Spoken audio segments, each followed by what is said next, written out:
अस्सलाम वालेकुम। ठीक है, ज़रूर शरीफ पढ़ लें।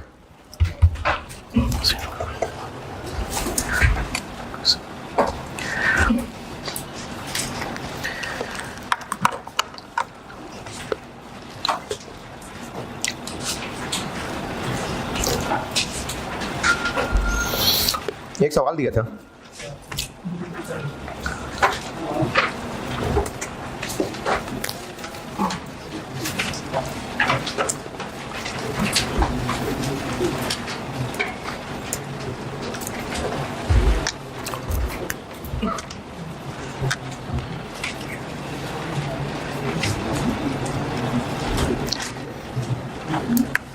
हाँ जी, एक सवाल दिया था, अगर टाइम निकाल के कर लिया हो।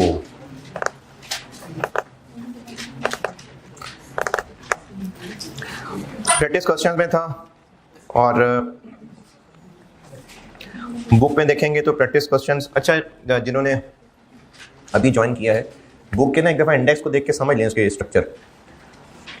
जिनके पास बुक है, शुरू में इंडेक्स में आए, टेबल ऑफ कंटेंट्स में कोई 2-4 पेज पलट गई,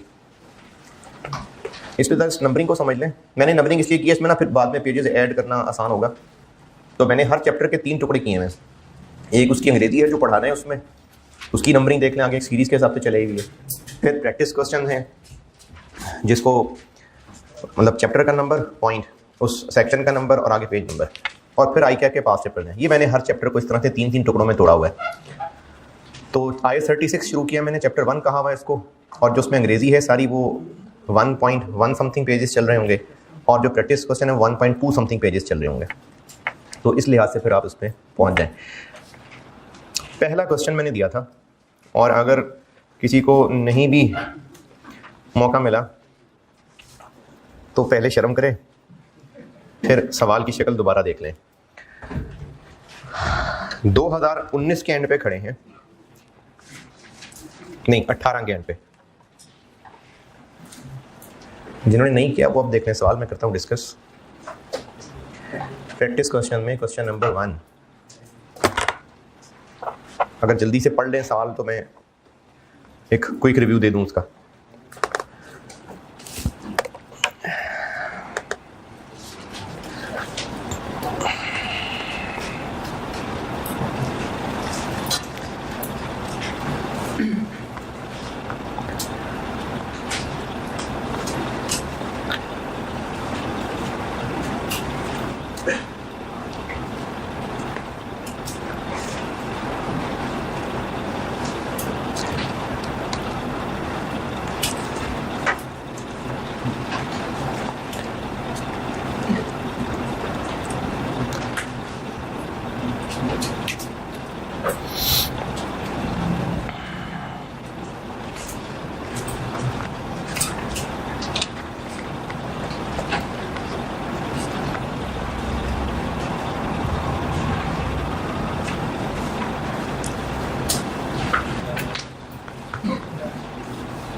हाँ जी, अच्छा, इसमें 30 जून 18 पे खड़े हैं और प्लांट की कैरिंग अमाउंट है 610। रिमेनिंग लाइफ इसकी रह गई है 30 जून 19, 30 जून 20 और 30 जून 21। 3 साल इसकी रिमेनिंग लाइफ रह गई है। लेकिन आपको जो कैश फ्लोज दिए हुए हैं वो सिर्फ 30 जून 19 यानी पहले साल के दिए हुए हैं, और उसके बाद टेबल के नीचे लिख दिया कि कैश फ्लोज 15% कम होते जाएंगे। किससे कम होते जाएंगे? पिछले साल से। तो अगर हम 19 के कैश फ्लोज कैलकुलेट कर लें तो उसी से फिर आगे 20, 21 के भी कैलकुलेट कर सकते हैं। 19 के कैश फ्लोज में क्या क्या लेना है, क्या क्या नहीं लेना है। पहला 250, इस प्लांट से जो चीज़ें बनेंगी और बिकेंगी उनकी सेल है 250, ये करनी है कंसिडर कि नहीं करनी, करनी है कंसिडर। फिर इस प्लांट को ऑपरेट करने का खर्चा होगा, करना है कंसिडर। डेप्रिसिएशन क्यों नहीं, कैश आउटफ्लो नहीं है, छोड़ देंगे। Expenses to be paid in respect of 30 June 18 accruals, यानी 2018 में कुछ सर्विसेज, कुछ कंज्यूमेबल इस्तेमाल हो गए थे, उनके पैसे तब नहीं दिए थे, वो 19 में देने हैं, तो नहीं करेंगे कंसिडर, तो इस 8 को कंसिडर नहीं करेंगे। 60, प्लांट को बढ़ाएंगे, अपग्रेड करेंगे हम 2019 में, तो ये फ्यूचर की इंप्रूवमेंट नहीं होगी, और इसके जो एक्स्ट्रा कैश इनफ्लो आएंगे वो भी कंसिडर नहीं होंगे, तो ना 60 कंसिडर होगा ना 40 कंसिडर होगा।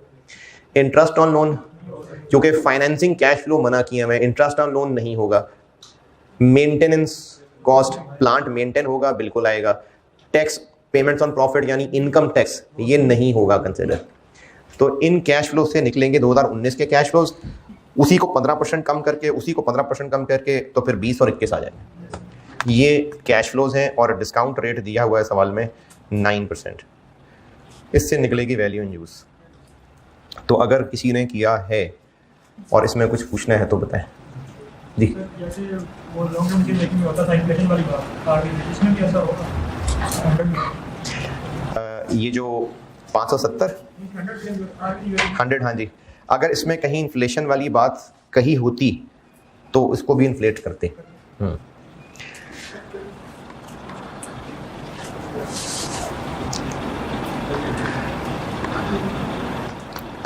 जी, जिन्होंने भी ये सवाल किया है, वैल्यू इन यूज में कोई सवाल परेशानी पूछनी है तो पूछाएं।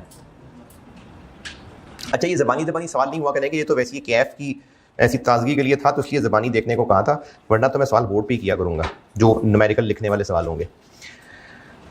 एक छोटा सा रिकैप दे देता हूँ। बात हमने ये शुरू की थी कि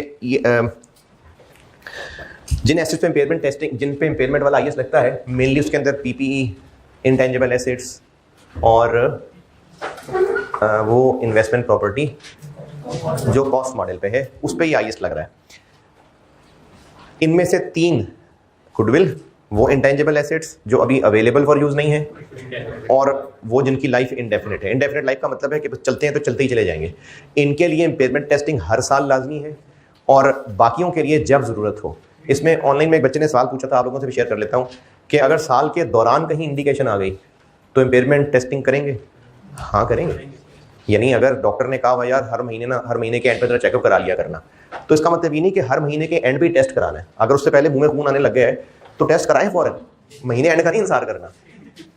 तो इसलिए साल के एंड पे तो देखना है, इंडिकेशन हो तो इम्पेयरमेंट टेस्टिंग कर लेनी है, लेकिन अगर साल के दौरान ही लुट गए, बर्बाद हो गए, तो फिर करनी है इम्पेयरमेंट टेस्टिंग। यानी साल के दौरान भी इम्पेयरमेंट टेस्टिंग हो सकती है। अच्छा, इम्पेयरमेंट टेस्टिंग से क्या मुराद है? कैरिंग अमाउंट को रिकवरेबल अमाउंट से कंपेयर करना। रिकवरेबल अमाउंट क्या है? हायर ऑफ 2 चीजें, वैल्यू इन यूज और fair value less cost to sell. और fair value less cost to sell ये है कि अभी बेचेंगे तो कितने का बिकेगा, minus cost to sell. Cost to sell में क्या क्या शामिल है? इंक्रीमेंटल सेलिंग खर्चे। अच्छा, एक बात मैंने उस दिन की थी, वो किसी ने सवाल ही नहीं पूछा, मैं इंतजार करते रहेगा, किसी ने पूछा ही नहीं। मैंने कहा था कॉस्ट टू सेल में अगर डिसमेंटलिंग की ऑलरेडी प्रोविजन बनी हुई है तो उसको कॉस्ट टू सेल में शामिल क्यों नहीं करना? तो क्या तो क्या डबल काउंट हो जाएगी?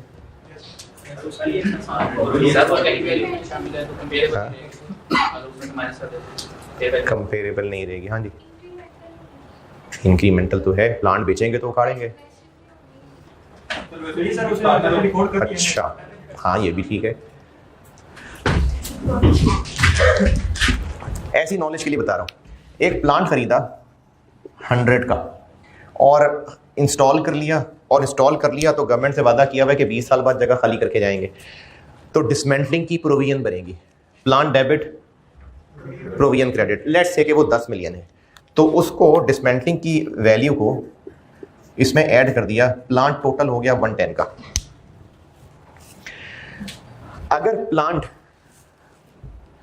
अगर प्लांट अभी के अभी फौरन बेचने के लिए कोशिश करें, फर्स्ट करें अभी प्लांट, अच्छा मैं कर क्या रहा हूँ, मैं बोल क्या रहा हूँ, मैं बताने लगा हूं कि मैंने आपको fair value cost to sell पढ़ाते हुए कॉस्ट टू सेल में कौन से खर्चे शामिल करने को कहा था?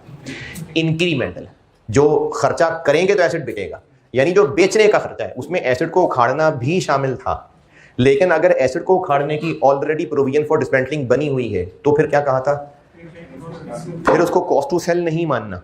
उसकी वजह बता रहा हूं ऐसी नॉलेज के लिए। ये बात ना वैसे शायद आज नहीं तो कल आ जाएगी बात दोबारा, कैश जनरेटिंग यूनिट के कॉन्टेक्स्ट में आएगी। मैंने मिसाल ली कि एक प्लांट अभी 100 का खरीदा और चूंकि वादा है तो उस पर डिस्मेंटलिंग की ऑब्लिगेशन बनी और प्लांट की कॉस्ट में ऐड हुई और प्लांट हमारी बुक्स में 110 का हो गया। फर्ज करते हैं कि प्लांट अभी भी मार्केट में 100 का है, यानी वर्थ उसकी फेयर वैल्यू फर्ज करें 100 है। अभी इसकी फेयर वैल्यू मार्केट में हमें 100 का रेट लग गया है। अगर हम इसको 100 का खरीद के लाए थे और मार्केट में 100 का ही रेट लगा हुआ है तो अभी अपेरेंटली कोई हमें लॉस इस प्लांट पे 10 का क्यों? नहीं, अकाउंटिंग के पॉइंट ऑफ व्यू से नहीं पूछ रहा, जस्ट सेठ साहब नंबरों की बात कर रहा हूं। 100 रुपए का प्लांट खरीदा था, अभी हमने उसको बुक्स में रिकॉर्ड कर लिया, अभी भी मार्केट में उसका रेट 100 रुपए लग रहा है। प्लांट ले जाए मार्केट में 100 का बिक जाएगा, कोई लॉस इस पे है या नहीं? डिसमेंटलिंग करनी पड़ेगी, डिसमेंटलिंग करेंगे तो मार्केट में बेचेंगे, यानी कितना लॉस हमें होने जा रहा है? 10 का। लेकिन अगर हमने ये किया कि fair value 100, cost to sell में 10 काउंट कर लिया, ये कौन सा 10 है? डिसमेंटलिंग वाला। तो fair value less cost to sell हो जाएगी 90। कैरिंग अमाउंट लॉस 20 का शो हो जाएगा, हो गया ऊपर से डुप्लीकेट हो जाएगा ना। तो एसेट की वैल्यू हमने चूंकि बढ़ा ली हुई है, तो अगर मैं ये 10 यहां ना भी लेस करूं तो इनके डिफरेंस से वो 10 का लॉस नजर आ जाएगा। तो इसलिए हमने अगर इसको ऑलरेडी प्रोविजन बना लिया होता है तो fair value less cost to sell में कॉस्ट टू सेल में नहीं करते उसको शामिल। लेकिन अगर ऑलरेडी प्रोविजन नहीं बनाई होती फिर करते। ये उस दिन बात हुई थी, लेकिन किसी ने सवाल नहीं पूछा, मैंने कहा चलिए आपको बता देता हूँ। अच्छा, उसके बाद वैल्यू यूज की बात हुई थी। वैल्यू यूज क्या होती है? कॉन्सेप्ट दोबारा सुने। जिस पॉइंट पे खड़े हैं अब से ऑनवर्ड अगर एसेट यूज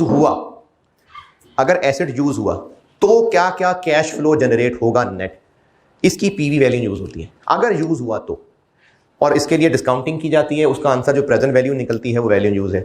इसमें कुछ बातों का ख्याल ये रखा था कि अगर पहले चीजें बन चुकी थी वो बिकेंगी, उनसे पैसा आएगा, तो वो वैल्यू यूज में कंसिडर नहीं करना। क्यों नहीं करना? क्योंकि वो एसेट के पुराने यूज से रिलेटेड है। वैल्यू यूज है कि अब से ऑनवर्ड अगर एसेट यूज हुआ तो जो कैश जनरेट होगा नेट, उसकी पीवी वैल्यू यूज होती है। इसके लिए फिर मुख्तलिफ पॉइंट्स पढ़े थे, वो तो सारे दोहराने का टाइम नहीं है। ये पिछली क्लास की एक एंड समरी है। इसमें जो 1-2 पॉइंट्स रह गए थे मुझे लगता है वो मैं आपको बताता हूँ। वैल्यू यूज में तो खैर एक मैंने इंटेंशनली छोड़ा था, पेज 4 पे, पेज 4 पेज 4। अच्छा, आप में से जिन लोगों ने ये 4-5 जिन्होंने आज ज्वाइन किया है, इतना बता देता हूँ दोबारा कि मेरी ना पढ़ाने की स्ट्रेटजी ये है कि मैंने ऑलरेडी काफ़ी एफर्ट करके स्टैंडर्ड्स को नोट्स की शक्ल में लिख दिया हुआ है। तो अब मैं चीज़ें ऐसा लिखवाऊंगा नहीं, मैं समझाऊंगा और आपको फलानी पेज पे फलाना पॉइंट पढ़ लें, वो फिर आपको पढ़ा दूंगा, आप पढ़ लेंगे। तो मैंने जो कुछ लिखवाना था वो मैंने ऑलरेडी नोट्स जान मार के बना दिए हैं। अब मैंने आपको चीज़ें समझानी है और रेलिवेंट जगह से कहना है पढ़ लें, क्योंकि आपने IAS अगर साथ लेके जाने हैं तो वो तभी फ़ायदा ले जाने का अगर पहले पढ़े हों, और अगर नहीं पढ़ने तो ये जितना कुछ लिखा हुआ है इस पर याद रखना है आपको ये सारा कुछ। तो इसलिए पॉइंट में जो जो समझाया करूंगा फिर वो कहूँगा पढ़ लें तो पढ़ लिया करें। मैंने पेज 4 पे पॉइंट नंबर 5 का पॉइंट A ये छोड़ा हुआ है अभी, पेज 1.1.4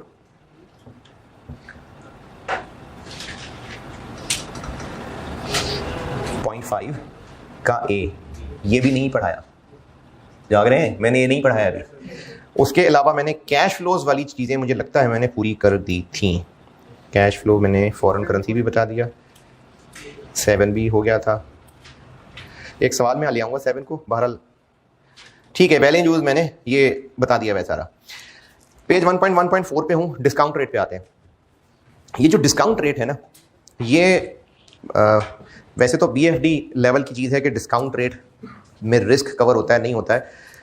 रिपोर्टिंग के लिए बस इतना समझ लें कि अगर डिस्काउंट रेट एक बड़ा नंबर होगा, यानी 10% की बजाय 12% होगा, तो प्रेजेंट वैल्यू उन्हीं कैश फ्लोज की जिनको 10% पे डिस्काउंट कर रहे थे या अगर 12 पे करें तो प्रेजेंट वैल्यू बढ़ जाएगी, कम हो जाएगी?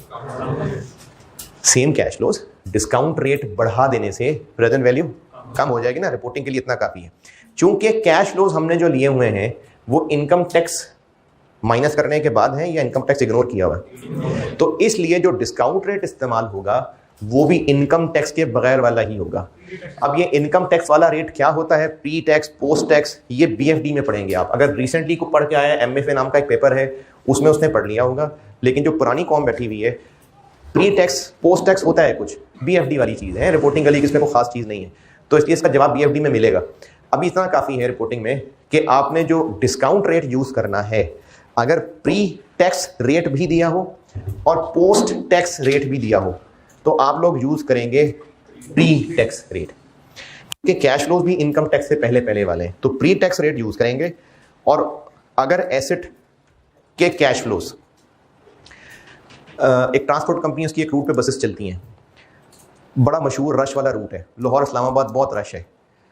इस बस से आने वाले कैश फ्लोज या एक ऐसा रूट है जहां पर कभी सवारियां ज़्यादा होती हैं कभी नहीं होती हैं, दोनों रूट्स के किराए की प्रोजेक्शन की सर्टेनिटी सेम होगी या डिफरेंट होगी? यानी एक रश वाला रूट है, उसमें हम अपने कितना किराया कमा लेंगे इसका अंदाज़ा रिलायबल लगा सकते हैं, या वो रूट जिसमें कभी सवारियां होती हैं कभी नहीं होती हैं। तो इसका मतलब है कि कैश फ्लोज अगर ज़्यादा सर्टेनिटी के साथ एस्टीमेट किए जा सकते हैं, तो जितने कैश फ्लोज हम एस्टीमेट कर रहे हैं असल में भी तकरीबन उतने ही होंगे।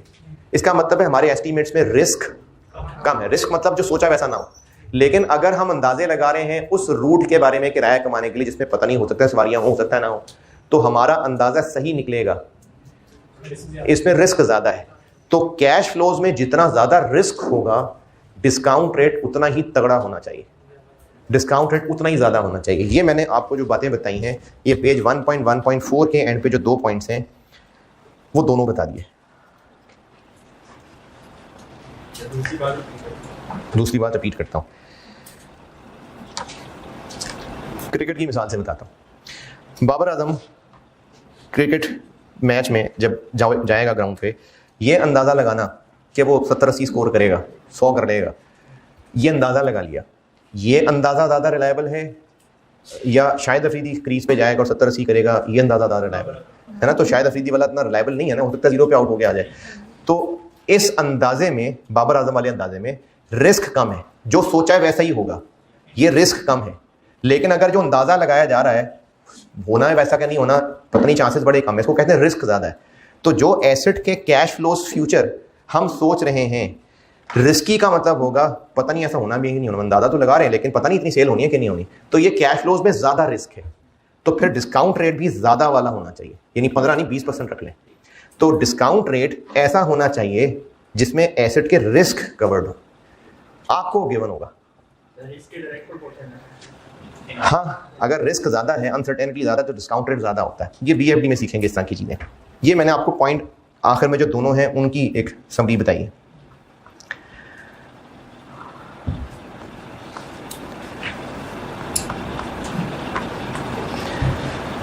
इसमें जितना टूटा फूटा भी समझ आ जाए बहुत है, क्योंकि ये मेनली ना ये फाइनेंस की चीज़ें हैं कि इन्वेस्टर का रिक्वायर्ड रिटर्न क्या होता है, ये मेनली बीएफडी की चीज़ है, इसलिए इसको गुजार के आगे आ जाए तो बेहतर है।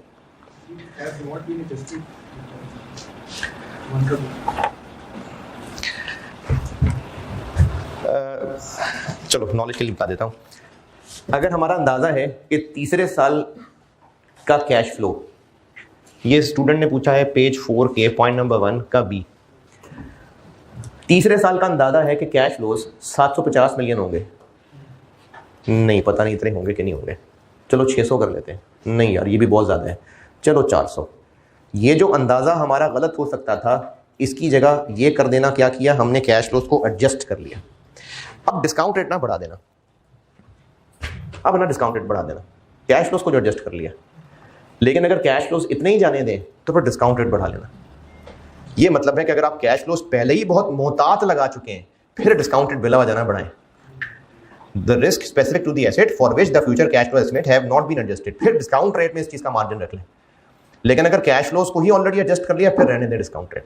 लेकिन ये देखें जितने आईएएस हम पढ़ रहे हैं ना, मैंने आपको नॉलेज के लिए बतानी तो सारी बातें हैं, लेकिन कुछ चीज़ें होंगी जो एग्जाम पॉइंट ऑफ व्यू से को खास वजन नहीं रखती, तो उन पर ज़्यादा टाइम नहीं लगाएंगे। तो डिस्काउंट रेट कैसा हो, उसमें क्या क्या शामिल हो, ये कोई रिपोर्टिंग लेवल की इतनी टेंशन नहीं है, क्योंकि आपको जो उसमें अंग्रेजी पढ़ के चीज़ें नजर आएंगी ना, return that investors will require, ये फाइनेंस की चीज़ें, तो इसलिए इसको गुजार के आगे चलते हैं। बस अगले पेज पे आ जाए, पेज 5। इंपेयरमेंट लॉस हो गया कैलकुलेट। अब अगला मसला है कि इस इंपेयरमेंट लॉस की अकाउंटिंग क्या करनी है। तो इंपेयरमेंट लॉस एक्सपेंस है, लॉस है, एक्सपेंस है, लेकिन इंपेयरमेंट लॉस की अकाउंटिंग क्या करनी है डिपेंड करता है कि एसेट की क्या अकाउंटिंग हो रही थी।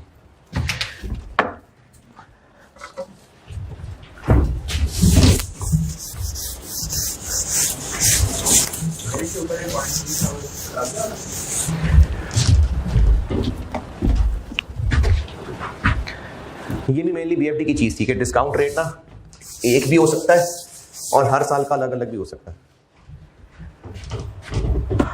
लेकिन इस पे भी मैंने कुछ ज़्यादा लिफ्ट नहीं कराई। ये चीज़ें जो है ना, ये रिपोर्टिंग के लिए इतनी इंपॉर्टेंट नहीं है। पॉइंट 3 में ये लिखा हुआ है कि एक डिस्काउंट रेट भी हो सकता है और डिफरेंट भी हो सकते हैं, कि एक ईयर के लिए 12%, अगले ईयर के लिए 14%, ये हो सकता है, लेकिन ये अगेन बीएफडी की चीज़ें। Recognition and measurement, recognition of measurement loss, recognition and measurement of impairment loss. Impairment loss calculate कैसे हुआ है? कैरिंग अमाउंट 400 है, रिकवरेबल अमाउंट 380 है, 20 का इम्पेयरमेंट लॉस आ गया। कैरिंग अमाउंट 560 है, रिकवरेबल अमाउंट 570 है, तो इम्पेयरमेंट लॉस ही तब है जब कैरिंग अमाउंट ज्यादा है। इम्पेयरमेंट लॉस 20 कैलकुलेट हो गया। कब हो रहा है ये कैलकुलेट? जरूरी नहीं है, ईयर के दरमियान में भी हो सकता है, जब इम्पेयरमेंट टेस्ट कर रहे हैं। 20 का लॉस आ गया। अब अगला मसला कि 20 के लॉस की अकाउंटिंग क्या करनी है, डिपेंड करता है कि एसेट की अकाउंटिंग क्या हो रही थी। अगर एसेट कॉस्ट मॉडल पे था तो ये एक्सपेंस है, अगर एसेट कॉस्ट मॉडल पे था तो ये एक्सपेंस है। एक्सपेंस डेबिट और एसेट क्रेडिट। एसेट क्रेडिट करने से ज्यादा बेहतर यह है कि एक्यूमुलेटेड इंपेयरमेंट लॉस को क्रेडिट किया जाए। लेकिन अगर एसेट रिवैल्यूएशन मॉडल पे था तो इसके लिए अकाउंटिंग थोड़ी सी डिफरेंट है।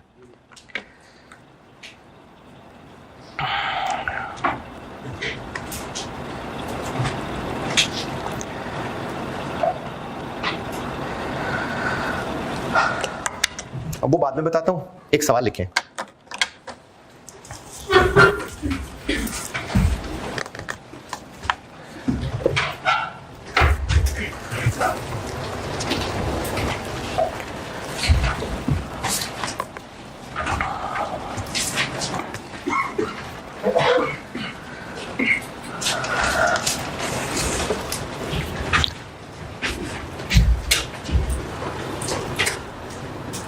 Cost of asset, cost of asset 800,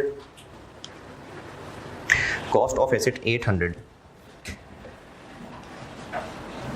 initial estimate of useful life, initial estimate of useful life 8 साल, 8 years,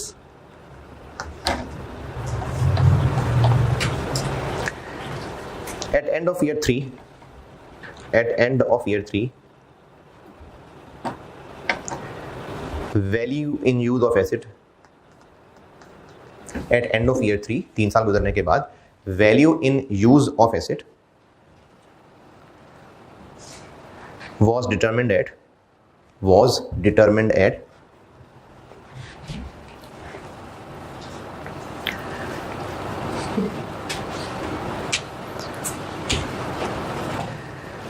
400।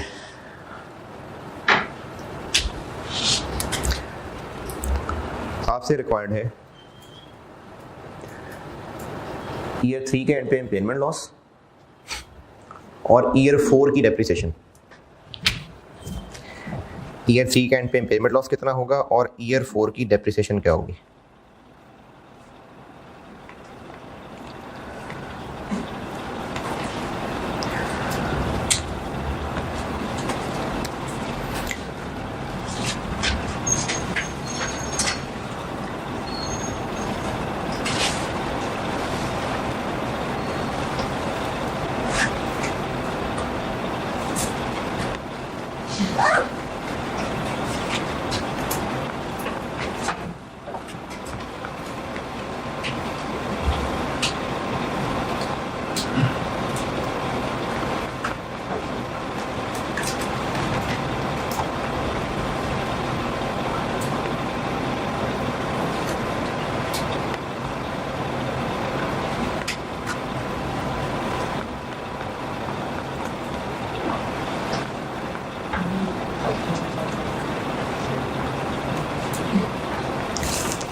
जी ना।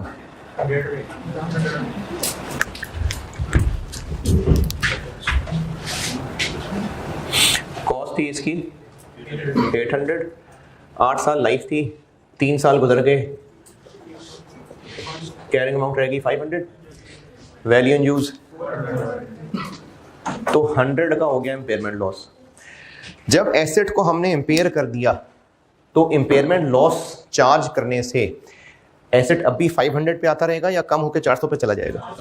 तो जब कम होकर 400 पे चला जाएगा तो अगले साल डेप्रिसिएशन फिर पहले जैसी ही रहेगी या चेंज हो जाएगी? क्योंकि एसेट की जब वैल्यू ही बदल गई तो डेप्रिसिएशन भी चेंज हो जाएगी। अब एसेट को जब हमने कम करके 400 कर दिया तो अब इसकी जिंदगी बाकी कितनी रह गई थी? ईयर 4 की डेप्रिसिएशन 400 के पीछे जिंदगी रह गई है तो 80। जब एसेट की वैल्यू बदल दी, इंपेयरमेंट करने के बाद इसको राइट डाउन कर दिया तो अगले ईयर्स की डेप्रिसिएशन पे भी फर्क पड़ेगा। ये बात इसी पेज नंबर 5 के तकरीबन मिड में डब्बे के अंदर पहला बुलेट पॉइंट,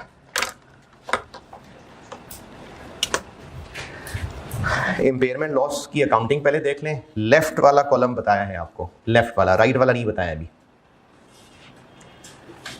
पेज नंबर 5 तकरीबन मिड में इंपेयरमेंट लॉस की अकाउंटिंग, लेफ्ट वाला कॉलम बता दिया।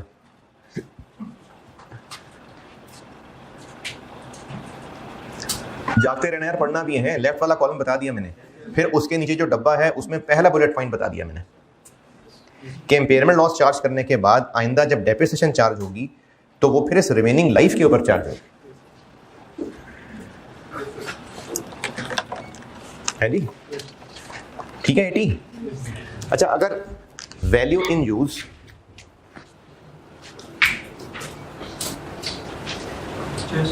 -200 होती, -200 कह रहा हूं, -200, ऐसा हो सकता है? नहीं हो सकता। क्यों? एसेट के कैश इनफ्लोज बहुत कम हो, आउटफ्लोज ही आउटफ्लोज हो, और अगर इतना बुरा है तो फिर मार क्यों नहीं देते इसको, बेच दें। बेचने पे भी इतनी कॉस्ट, इसी लाश को ठिकाने लगाना इतना महंगा हो रहा है कि रिकवरेबल अमाउंट नेगेटिव हो सकती है, हो सकती है। इंपेयरमेंट लॉस कितना हो जाएगा? 700 हो जाएगा। हाँ, ये 500 है, वो -200 है, तो लॉस 700 हो गया। अच्छा, अब अगर इंपेयरमेंट लॉस को हम कर दें 700 तो एसेट तो क्रेडिट 500 से कम नहीं हो सकता, और 500 से ज्यादा नहीं हो सकता, तो वो भी P&L ही है, वो कौन सा कोई L&D है। हाँ जी, ये इंपेयरमेंट लॉस 700। देखिए, एसेट क्रेडिट कर लें चाहे एक्यूमुलेटेड इंपेयरमेंट लॉस क्रेडिट कर लें, एसेट ही कम हो रहे हैं ना, तो एंट्री पूरी नहीं हो रही। कैश कौन सा क्रेडिट? अच्छा, ये जो इंपेयरमेंट टेस्टिंग कर रहे होते हैं, एसेट बेच दिया होता है उतार के, fair value less cost to sell बेच आते हैं मार्केट में। नहीं, ये जस्ट एस्टिमेशन हो रही होती है कि अगर बेचेंगे तो क्या होगा, इस्तेमाल करेंगे तो क्या होगा, तो नेगेटिव आ रही थी रिकवरेबल अमाउंट, हो सकता है। तो अभी तो एंट्री पूरी नहीं हो रही, लायबिलिटी रिकॉर्ड करना है। हाँ, अगर लास्ट ठिकाने लगाना हमारे जिम्मे बन चुका है तो फिर वो लायबिलिटी रिकॉर्ड होगी। लायबिलिटी फॉर लास्ट ठिकाने नहीं हो सकता ना, कोई खर्चा, ऐसी जिम्मेदारी, ये इतना एनवायरमेंट के लिए ये एनवायरमेंट के लिए इतना खराब हो चुका हो कि अब हमने इसको वाकई डिस्पोज ऑफ करना हो और जगह भी सारी साफ करवानी हो, तो हम उसकी जिम्मेदारी अपनी लायबिलिटी रिकॉर्ड कर लेंगे। ये बहुत कॉमन नहीं है, ऐसा हो सकता है। ये दूसरा बुलेट पॉइंट लिखा हुआ है, when impairment loss is greater than carrying amount. देखिए, कैरिंग अमाउंट 500, इंपेयरमेंट लॉस 700, तो ये सिर्फ तब रिकॉर्ड होगा अगर एक लायबिलिटी रिकॉर्ड हो जाएगी तो, और अगर लास्ट ठिकाने लगाना हमारे जिम्मे नहीं है तो फिर इंपेयरमेंट लॉस भी 500 का ही रिकॉर्ड होगा। ये जो सेकंड बुलेट पॉइंट है, आईएएस का बकायदा, ये आईएएस के ना पैराग्राफ्स हैं जो मैंने इस तरह से बना के लिखे हैं। तो एक सिचुएशन है जो आईएएस में डिस्कस हुई हुई है कि अगर इतने बुरे हालात हो गए कि रिकवरेबल अमाउंट नेगेटिव में चलेगी तो फिर लॉस कैरिंग अमाउंट से बढ़ जाएगा। सिर्फ उस सूरत में 700 का लॉस रिकॉर्ड होगा अगर क्रेडिट करने के लिए कोई लायबिलिटी रिकॉर्ड करनी बनती है। लेकिन अगर हमारी जिम्मेदारी नहीं है लास्ट ठिकाने लगाना तो फिर इंपेयरमेंट लॉस 500 रिकॉर्ड होगा। चलिए मगरिब पढ़ लें।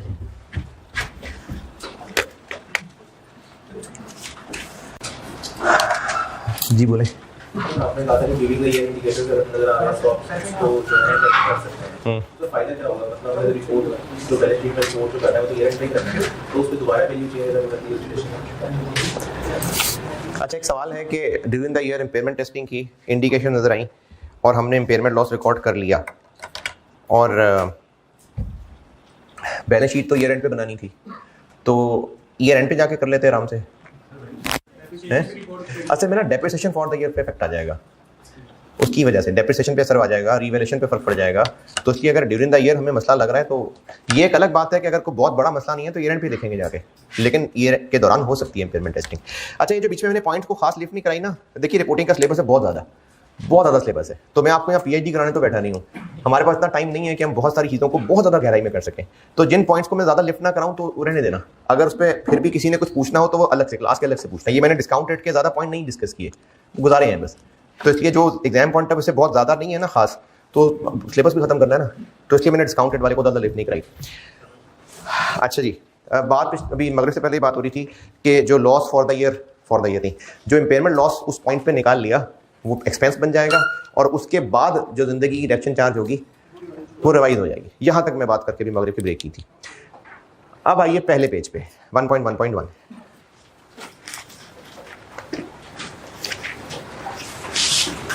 इसमें से जो जहां जब कहूंगा तब पढ़िएगा। अब इधर देखें, अगर एक एसेट की कैरिंग अमाउंट 200 है, fair value less cost to sell 180 है, वैल्यू इन यूज 178 है, तो रिकवरेबल अमाउंट कितनी? 180। इम्पेयरमेंट लॉस, अगर ये एसेट कॉस्ट मॉडल पे है तो इस 20 के लॉस का क्या करें? कॉस्ट मॉडल, अगर ये एसेट इटसेल्फ कॉस्ट मॉडल पे कैरी होता है तो इस 20 के इम्पेयरमेंट लॉस का क्या करें? P&L चार्ज कर दें। अगर ये एसेट रीवैल्यूएशन मॉडल पे है तो ये 20 का इम्पेयरमेंट लॉस है कि रीवैल्यूएशन लॉस है? अगर ये एसेट रीवैल्यूएशन मॉडल पे है तो ये 20 का लॉस इम्पेयरमेंट लॉस है या रीवैल्यूएशन लॉस है? ये सवाल है। रीवैल्यूएशन लॉस है। नहीं, मैं ये नहीं कह रहा डेबिट कहाँ करना है, कि सरप्लस में करना है कि नहीं करना। मैंने ये नहीं पूछा कि डेबिट सरप्लस में करना है कि P&L में करना है, मैंने सिर्फ इसका नाम पूछा है कि ये इम्पेयरमेंट लॉस है कि रीवैल्यूएशन लॉस है। इंडिकेशन थी, निकाल ली ना, कैरिंग अमाउंट, ये रिकवरेबल अमाउंट निकाल ली थी, इंडिकेशन तभी किया ये काम। तो ये रीवैल्यूएशन लॉस है कि इम्पेयरमेंट लॉस है? रीवैल्यूएशन लॉस है। हाँ, कॉस्ट टू सेल का तो रीवैल्यूएशन से कोई ताल्लुक नहीं। अच्छा चलें फर्ज करें कॉस्ट टू सेल है ही नहीं, है रीवैल्यूएशन लॉस है कि इम्पेयरमेंट लॉस है?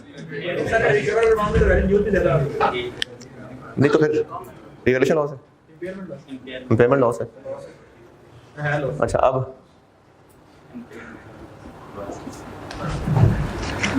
अब ये जो 12 का लॉस है ये रीवैल्यूएशन लॉस है कि इम्पेयरमेंट लॉस? अब नहीं है रीवैल्यूएशन लॉस, नहीं।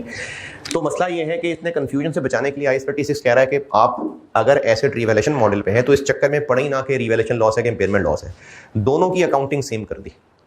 यानी जो रीवैल्यूएशन लॉस की अकाउंटिंग होती है IAS 1638 के मुताबिक इस एसेट के इम्पेयरमेंट लॉस की भी सेम अकाउंटिंग है। तो फिर इस झगड़े का फायदा क्या कि रिकवर इम्पेयरमेंट लॉस है कि रीवैल्यूएशन लॉस है? तो इसलिए अकाउंटिंग रीवैल्यूएशन लॉस वाली रीवैल्यूएशन लॉस की अकाउंटिंग क्या होती है? डेबिट कहाँ जाता है? अगर पहले रीवैल्यूएशन सरप्लस में बैलेंस मौजूद है तो पहले सरप्लस डेबिट, और अगर नहीं है या थोड़ा है फिर P&L में जाता है। तो इस 12 की, या इससे पहले में जब मैंने 20 लिखा था, इसकी अकाउंटिंग यही है कि अगर सरप्लस मौजूद है तो पहले सरप्लस डेबिट, कम हो जाएगा मतलब सरप्लस डेबिट, और अगर कम है या है ही नहीं तो रीवैल्यूएशन मॉडल वाला एसेट अगर हुआ तो इम्पेयरमेंट लॉस की वही अकाउंटिंग जो रीवैल्यूएशन डाउनवर्ड की अकाउंटिंग होती है। अब इसमें 2-3 छोटी छोटी बातें देख लें।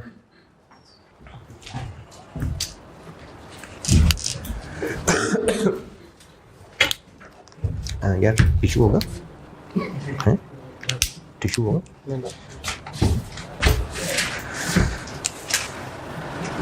पीनी आप ही पीनी चाहिए।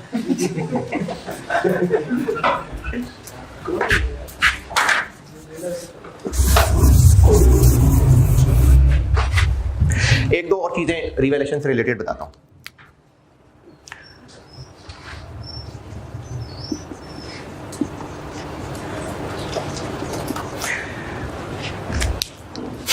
एसेट रिवैल्यूएशन मॉडल पे है, एसेट रिवैल्यूएशन मॉडल पे है, कॉस्ट टू सेल है ही नहीं, बहुत थोड़ी सी है, 0 के बराबर है। पहले IAS 16 लगेगा कि पहले IAS 36 लगेगा? क्योंकि 16 36 से पहले आता है इसलिए नहीं। अच्छा, अगर ये इंटेंजिबल एसेट होता तो पहले IAS 36 लगेगा, पहले 38 लगेगा? तो इंपेयरमेंट लॉस के लिए रिकवरेबल को किससे कंपेयर करते हैं? तो कैरिंग अमाउंट पहले अपने IAS के मुताबिक निकलेगी तो रिकवरेबल से कंपेयर होगी ना। तो अगर ये एसेट IAS 16 रिवैल्यूएशन मॉडल पे हुआ तो अभी तो फिलहाल ये कैरिंग अमाउंट ही ठीक नहीं है, पहले तो उसको रीवैल्यू करने की जरूरत है। तो पहले तो ये एसेट रीवैल्यू होगा, पहले ये एसेट रीवैल्यू होगा एज पर IAS 16 और रीवैल्यू होके कहां तक आ जाएगा? 180। अब इसकी कैरिंग अमाउंट हो गई 180। अब बताइए रिकवरेबल अमाउंट कितनी है?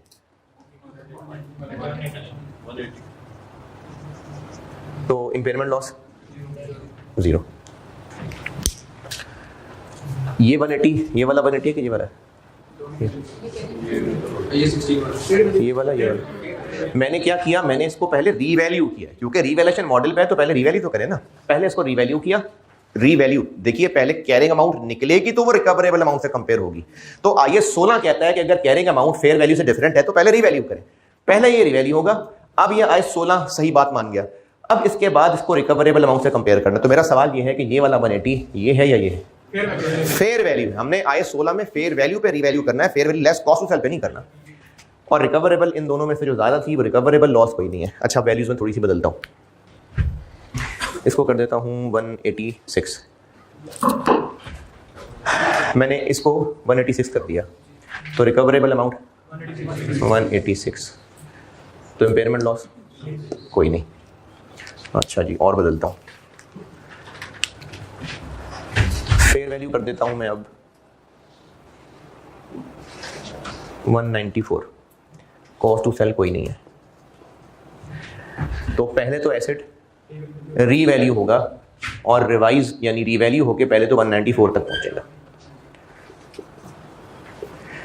वैल्यू इन यूज है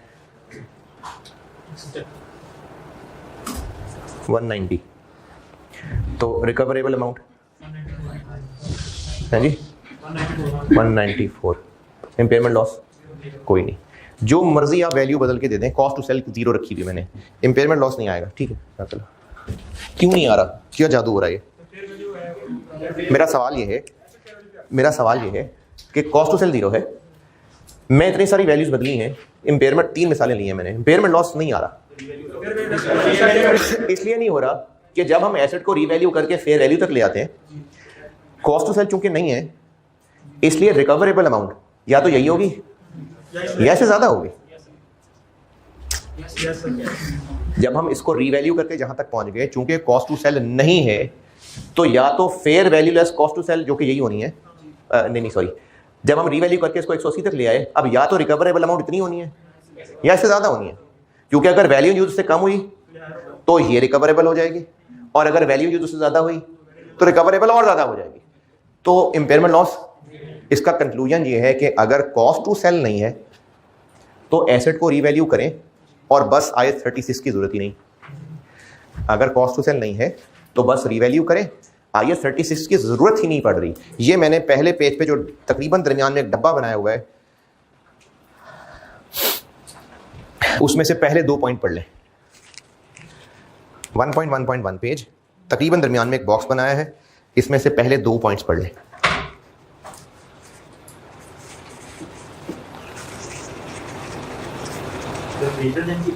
है जी,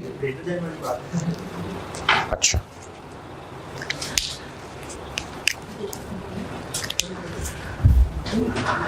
1.1.1 पेज दरमियान में तकरीबन डब्बा 0.1 और 2 बता दिया।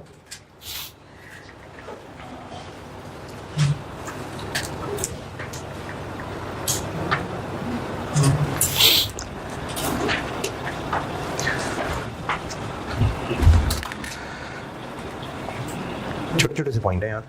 पहले पॉइंट में मैंने कहा है कि फेयर वैल्यू और fair value less cost to sell तो अलग अलग चीजें हैं। रिवैल्यूएशन में किसको किस अमाउंट तक रीवैल्यू करना है? Fair value. जबकि आयत 36 में रिकवरेबल अमाउंट है higher of value in use और fair value less cost to sell. तो इन दोनों में फर्क है। दूसरे पॉइंट में मैंने ये बात की है कि पहले इस काली वाली मिसाल की बात करते हैं। जब इसको रीवैल्यू करके 180 तक पहुंचा दिया, तो देखना यार बता रहा हूं, जब इसको रीवैल्यू करके 180 तक पहुंचा दिया तो कैरिंग अमाउंट ये 180 हो गई, fair value less cost to sell भी 180 है।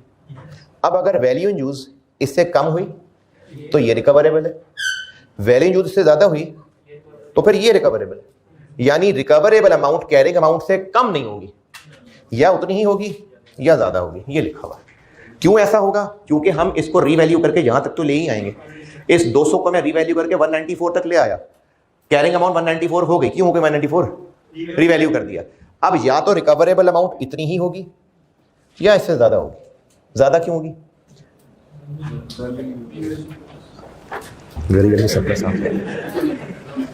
कैरिंग अमाउंट 194 हो गई, अब रिकवरेबल अमाउंट या तो 194 ही होगी या 194 से ज्यादा होगी। 194 से ज्यादा क्यों हो सकती है? जब वैल्यू जो ज्यादा हो सकती है। In any case impairment loss नहीं होगा। कब? हालांकि इन हालात की बात हो रही है अगर कॉस्ट टू सेल तकरीबन फारिग है, तो फिर एसेट को रीवैल्यू करें और बस आयत 36 की जरूरत नहीं, यहां तक। लेकिन अगर कॉस्ट टू सेल जीरो नहीं है,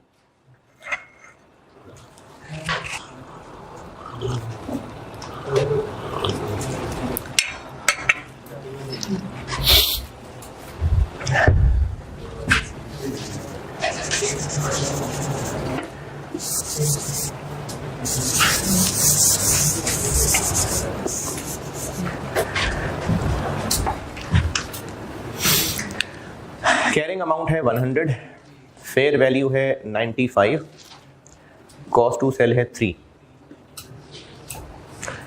सबसे पहला काम क्या होगा? आइए 16 लगेगा तो पहले तो ये प्लांट रीवैल्यू होके 95 या 92 95 तक पहुंचेगा। Fair value less cost to sell 92 है और वैल्यू इन यूज 90 है, तो रिकवरेबल अमाउंट हो गई और इंपेयरमेंट लॉस 3। रीवैल्यूएशन लॉस भी हुआ और इंपेयरमेंट लॉस भी हुआ।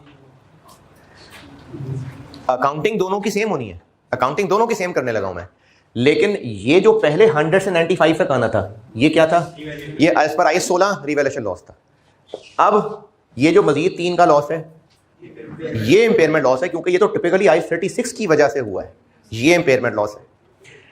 अच्छा, अगर ये हो जाए 97 वैल्यू इन यूज, तो रिकवरेबल 97, इंपेयरमेंट लॉस कोई नहीं। अच्छा, अगर वैल्यू इन यूज हो जाए 94, रिकवरेबल 94। अब ये 3 वैरायटियां लिखी है मैंने सामने,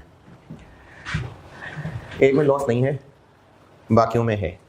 इसमें क्यों नहीं हुआ लॉस? क्योंकि वैल्यू यूज ज्यादा हो गई। तो इस मिसाल का कंक्लूजन ये है कि अगर कॉस्ट टू सेल है तो पहले तो रीवैल्यू कर लें, फिर इंपेयरमेंट टेस्ट करके देख लें, हो सकता है लॉस हो सकता है ना। अभी से पिछली बात क्या की थी? अगर कॉस्ट टू सेल नहीं है तो इंपेयरमेंट टेस्ट की जरूरत ही नहीं पड़ रही, क्योंकि रीवैल्यू करें और बस बहुत है। अब दूसरी बात क्या की है? अगर कॉस्ट टू सेल है तो पहले रीवैल्यू कर लें, उसके बाद लगा लें आईएस 36, हो सकता है लॉस हो सकता है ना हो। ये मैंने आगे पॉइंट नंबर 3 वाली बात की है, पहले पेज पे पॉइंट नंबर 3 बता दिया।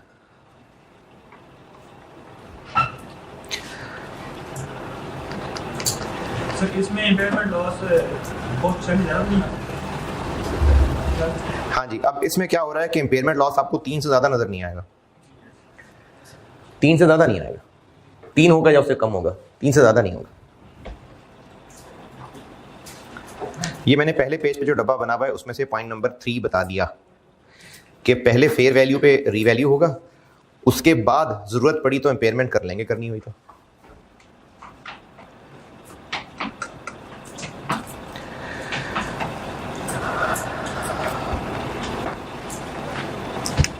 चौथा पॉइंट भी पढ़ लें।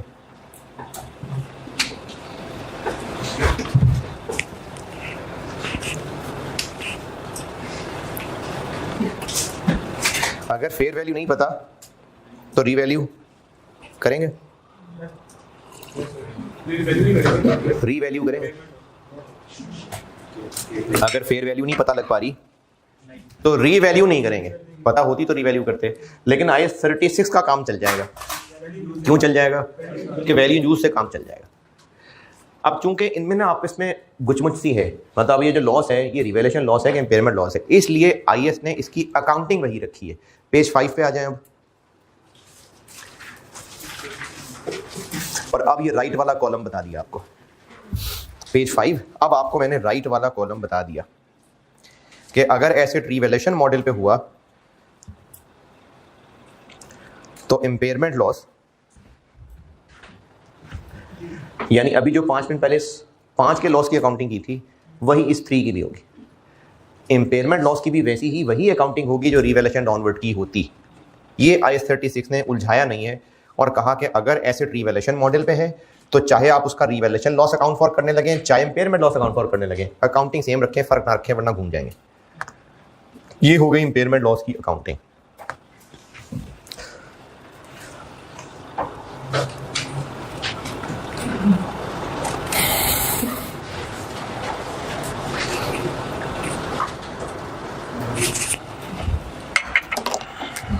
जी जी जैसे 2 साल बाद रिवैल्यूएशन कर रहे थे जी जी टीचर 1 साल बाद ही पेमेंट आगे करें, हम फिर रिवैल्यूएशन करें, ये रिवैल्यूएशन 2 साल बाद ही करें। अच्छा, एक सवाल है कि रिवैल्यूएशन जरूरी तो नहीं कि हर साल हो, कि जरूरी है जी? रिवैल्यूएशन अगर रिवैल्यूएशन मॉडल फॉलो है तो जरूरी है कि हर साल रिवैल्यूएशन की जाए? जरूरी नहीं है, 2 3 साल बाद भी की जा सकती है। ये इसलिए है कि फेयर वैल्यू निकालने में ना पैसे लगते हैं। किसने पूछा था? क्योंकि कंसल्टेंट इसकी फेयर वैल्यू निकाल के देगा। अच्छा, अब हम इंटरनेशनल अकाउंटिंग स्टैंडर्ड पढ़े हैं। पाकिस्तान में तो जिसको पैसे देंगे वो वैल्यू का लेटर बना देगा, तो ये इसकी वैल्यू है। अदरवाइज कंसल्टेंट एक वैल्यू निकालेगा, तो उस खर्चे से बचाया हुआ है। लेकिन अगर इम्पेयरमेंट की इंडिकेशंस आ गई और इम्पेयरमेंट टेस्टिंग करनी पड़ रही है, फिर निकलवाएंगे, फिर फेयर वैल्यू भी निकालनी पड़ेगी, वैल्यू यूज भी निकालनी पड़ेगी। फिर फेयर वैल्यू जो निकालनी पड़ी जाएगी तो रिवैल्यूएशन भी कर देंगे। है नहीं, वो तो पॉलिसी इसलिए थी कि देखे ना, अगर पॉलिसी है, आप हॉस्टल में रहते हैं ना कि पॉलिसी के 1 हफ्ते बाद नहाना है, तो पॉलिसी तो है कि 1 हफ्ते बाद नहाना है। लेकिन अगर उसी सुबह आप जाते हुए गटर में गिर गए हैं तो फिर तो मजबूरी नहाना पड़ेगा ना। फिर ये कोई पॉलिसी तो नहीं ना कि अब अगले हफ्ते ही नहाऊंगा, पॉलिसी अगले हफ्ते नहाने की है। तो इसलिए अगर बेशक 2 3 साल बाद रिवैल्यूएशन कराते हैं, लेकिन अगर इम्पेयरमेंट टेस्टिंग की जरूरत पड़ गई है फिर निकाल लेंगे फेयर वैल्यू, फिर करेंगे रिवैल्यूएशन।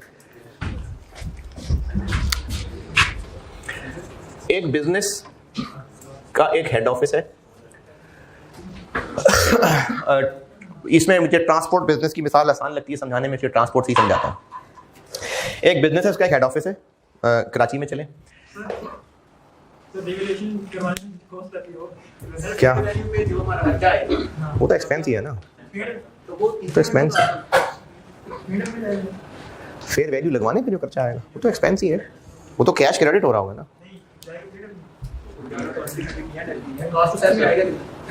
नहीं, कॉस्ट टू सेल में तो नहीं है, फेयर वैल्यू लगवा रहे हैं किसी से तो कॉस्ट टू सेल थोड़ी उसकी वैल्यू लगवाने का खर्चा P&L में ही आएगा, P&L में आएगा मेरे ख्याल में। इंडिकेशन ना होती सर तो ना लगवा तो उसमें क्या जा रहे हैं? इंक्रीमेंटल क्या? कॉस्ट टू सेल, वो एसेट बेचने का खर्चा है। जिस एक्सपर्ट से वैल्यू लगवा रहे हैं और वो उस रिपोर्ट देने के जो पैसे ले रहा है वो कॉस्ट टू सेल है, कॉस्ट टू सेल तो नहीं है। अच्छा, ये मिसाल ना पहले समझे, मैं आपको कैश जनरेटिंग का कॉन्सेप्ट बताने लगा हूँ। अब तक जो पढ़ा रहा था इंडिविजुअल एसेट की बात हो रही थी, इम्पेयरमेंट लॉस कैलकुलेशन बस बहुत है। C5 लेवल पे कैश जनरेटिंग यूनिट है मेन एग्जामिनेबल चीज़, क्योंकि इंडिविजुअल एसेट वो ले गए हुए हैं FR 1 लेवल पे, तो इसलिए मैंने बस बातें पूरी की हैं। कैश जनरेटिंग यूनिट पे करते हैं बात। अभी इस दफ़ा भी सवाल आया था इस पर। तो एक हेड ऑफिस है और हेड ऑफिस कराची में हेड ऑफिस है। एक ट्रांसपोर्ट कंपनी है, उनका हेड ऑफिस कराची में है। इस हेड ऑफिस में एसेट्स PPE क्या क्या होंगे? नॉर्मली हेड ऑफिस में बसेस क्यों खड़ी होंगी? हेड ऑफिस बिल्डिंग होगी, फर्नीचर होगा, ऑफिस इक्विपमेंट होगा, ये AC वगैरह होंगे, यही होगा। ये PPE होंगे, सॉफ्टवेयर भी होंगे, इंटेंजिबल एसेट्स भी होंगे। फिर इन ट्रांसपोर्ट कंपनी ने 3 शहरों में, सिटी ए, सिटी बी और सिटी सी, 3 शहरों में अपने ऑपरेशंस बनाए हुए हैं। हर शहर में एक रीजनल ऑफिस होता है जो उस शहर के ऑपरेशंस को देख रहा होता है। इस शहर के ऑपरेशंस के बसेस को कंट्रोल ये कर रहा है, रूट की सारी अच्छा ये बस इंटरसिटी नहीं है, मतलब शहर के अंदर अंदर चलने वाली मुख्तलिफ, ये लाहौर से शादमान और स्टेशन वो वाली बस चल रही है। अब इस शहर में इसका एक रीजनल ऑफिस है जो सारे इस शहर के ऑपरेशंस को देख रहा होगा, शायद लोगों की तनख्वाहें यहाँ से बनती होंगी। फिर इसके अलावा इस शहर के अंदर एक वर्कशॉप है और स्टैंड भी यही होगा जहाँ पर बसेज आके खड़ी होती होंगी रात को या रिपेयर मेंटेनेंस होती होगी। इसके अलावा इसके पास 7 बसेज हैं। इसी तरह से हर शहर में ऐसा ही है कि एक रीजनल ऑफिस है, फिर एक वर्कशॉप है और इनके पास 5 बसेज हैं। और इधर भी एक रीजनल ऑफिस है, एक वर्कशॉप है और 4 बसेज हैं। ठीक है, इस पूरे बिजनेस को एज अ होल अगर देखें तो इस बिजनेस की बैलेंस शीट में मोटे मोटे क्या क्या पीपीई आ रहे होंगे? Building, buses, furniture, computer equipment, intangible assets हो सकते हैं, मेनली ये होंगे।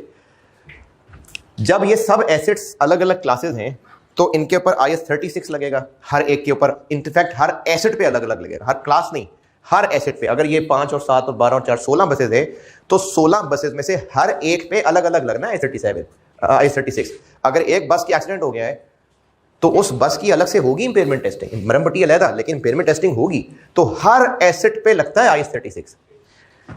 बस की बात करते हैं पहले। IS 36 के लिए कैरिंग अमाउंट को किससे कंपेयर करना है? Recoverable amount. पहले मैं बस की मिसाल दे रहा हूं। रिकवरेबल अमाउंट निकालने के लिए क्या क्या चाहिए? Fair value less cost to sell और value in use. Value in use कैसे निकलेगी? Inflows outflows. और वैल्यू यूज का कॉन्सेप्ट ध्यान में रखा कीजिएगा कि अगर अब से ऑनवर्ड यूज किया तो क्या नेट कैश फ्लोज होंगे उनकी पीवी। अगर fair value less cost to sell ना पता हो, वैल्यू इन यूज से काम चल जाएगा कि नहीं? चल जाएगा। बसेस की वैल्यू इन यूज निकाली जा सकती है, बहुत मुश्किल काम है। क्यों निकाली जा सकती? क्योंकि बसेस कैश जनरेट करती हैं। बसेस कैश कमा के देंगी, किराया कमाएंगी, वो इनफ्लो होगा। बसेस का फ्यूल है, स्टाफ की सैलरी है, फ्यूल मेंटेनेंस है। तो और अगर 15 साल यूजफुल लाइफ है तो 15 साल के बाद बस बेच भी देंगे। तो बस की वैल्यू इन यूज कैलकुलेट हो सकती है, बिल्कुल हो सकती है। क्यों? क्योंकि ये कैश जनरेट कर रही है। अगर एक बस का एक्सीडेंट होगा तो बाकी 6 बसेस भी उसको देख के दिल उदास हो जाएगा, बाकी बसेस भी किराया कम कमाएंगी, हैं? नहीं ना। तो हर बस सेपरेट कैश जनरेट कर रही है। अगर लाहौर में सिटी ए में अगर बसेस, सड़कों का कोई मसला है, कोई वो क्रिकेट मैच हो रहे हैं, पूरा शहर बंद है, बसेस के रूट बंद हो गए, तो वो बसेस भी बंद हो जाएंगे? नहीं। तो ये जो सारी बसेस हैं मुख्तलिफ शहरों में भी और एक शहर के अंदर भी मुख्तलिफ बसेस, सब बस अलग कैश जनरेट कर रही है। तो हर बस की वैल्यू यूज भी कैलकुलेट हो सकती है। Fair value less cost to sell हो गई तो ठीक है, नहीं तो कोई मसला नहीं है। यानी बसेस के ऊपर IS 36 आराम से लग जाएगा। अब आते हैं इस वर्कशॉप में। इस वर्कशॉप में क्या क्या पीपीई होंगे? प्रॉपर्टी प्लांट इक्विपमेंट, मशीनरी होगी, ऑफिस फर्नीचर वगैरह हो सकता है। चलो मशीनरी की बात करते हैं। इस वर्कशॉप की जो मशीनरी है वो क्या कैश जनरेट कर रही है?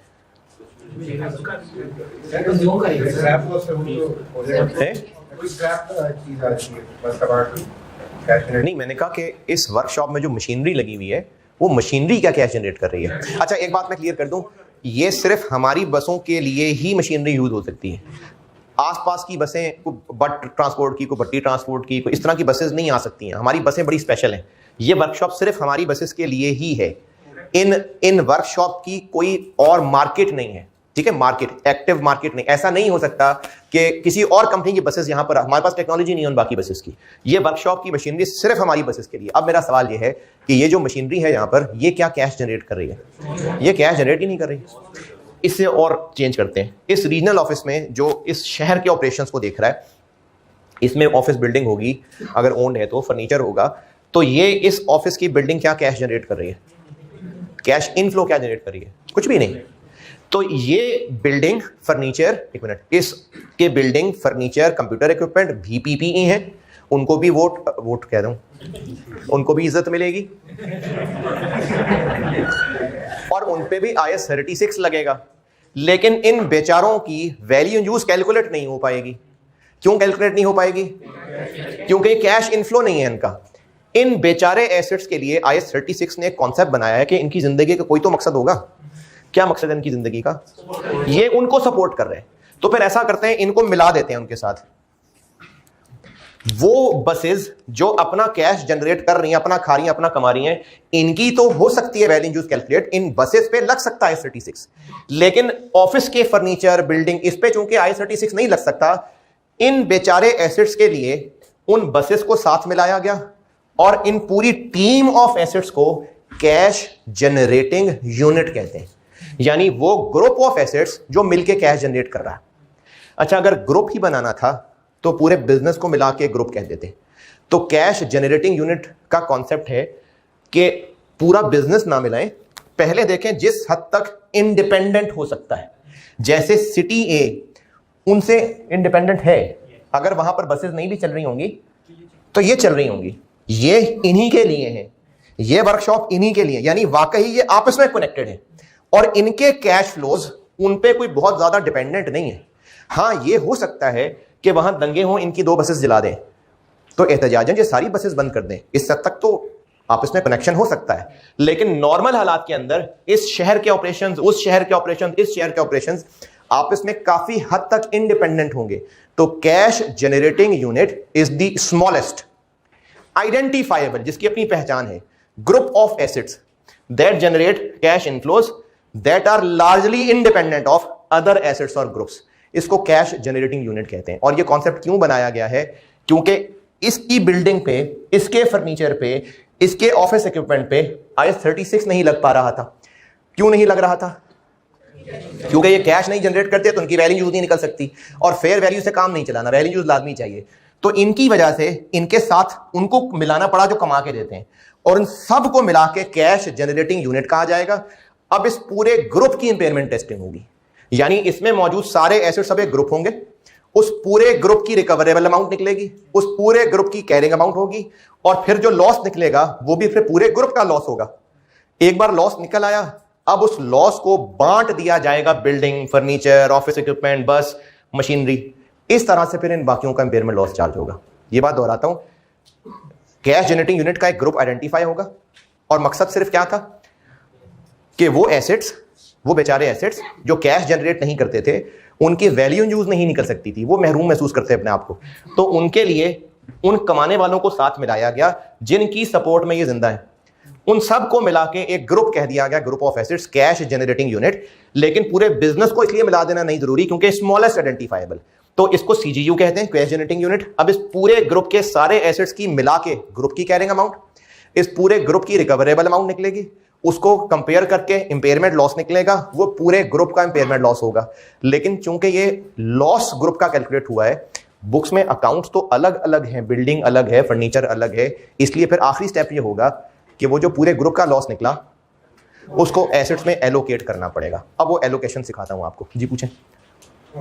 अच्छा सर, अगर इस पूरे ग्रुप में से अगर एक बस का एक्सीडेंट हुआ तो फिर इस पे आएगी बात, अभी आ जाएगी, जब मैं इसकी कैलकुलेशन पे जाऊंगा ना फिर इसका जवाब आ जाएगा। जी अच्छा, अभी मैंने सिटी ए की मिसाल दी है, ये एक CGU है, सिटी बी एक CGU है,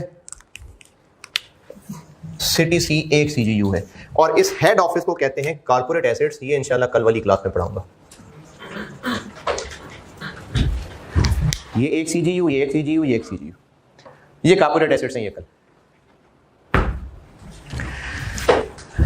एक तो पढ़ लीजिए पहले पेज 5 पे ही, कैश जनरेटिंग यूनिट, इसकी 2 लाइनें लिखी हैं, पहले ये पढ़ लें।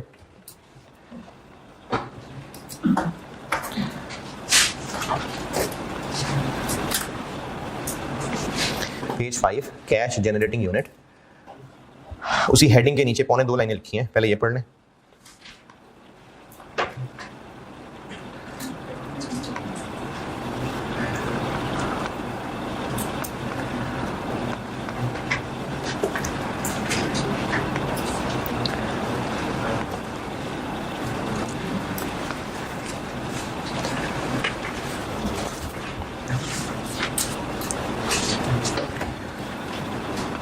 हाँ जी जी Usually कहते हैं कि smallest identified group of assets are generated cash inflows. तो कैश में बसेस तक बात नहीं होती है। कहाँ तक? बसेस तक। क्योंकि वही तो सिर्फ कैश इनफ्लो। नहीं, बस की तो वैल्यू यूज निकल सकती थी ना। मसला इन एसेट्स का आया था। देखें, इस रीजनल ऑफिस में जो पड़ा हुआ फर्नीचर है, इस ऑफिस की जो बिल्डिंग है, मसला उसका था। इनकी तो वैल्यू यूज थी, इनका इशू नहीं था। इनके लिए कैश जनरेटिंग यूनिट का कॉन्सेप्ट आइडेंटिफाई करने की जरूरत ही नहीं हुई। देखिए, मैं सफर कर रहा हूं, मुझसे एयरलाइन वाले नहीं पूछेंगे आपके साथ बड़ा कौन है, मैं तो बड़ा हूं।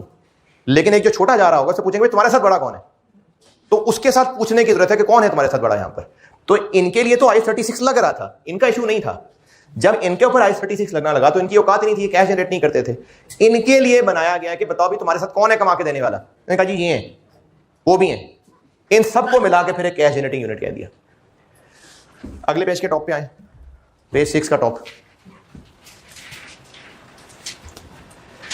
पॉइंट 1 पढ़े डब्बे के बगैर।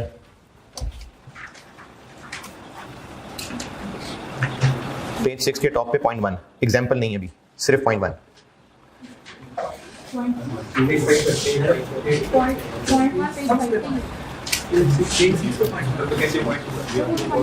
पेज 6 के टॉप पे आए ना यार।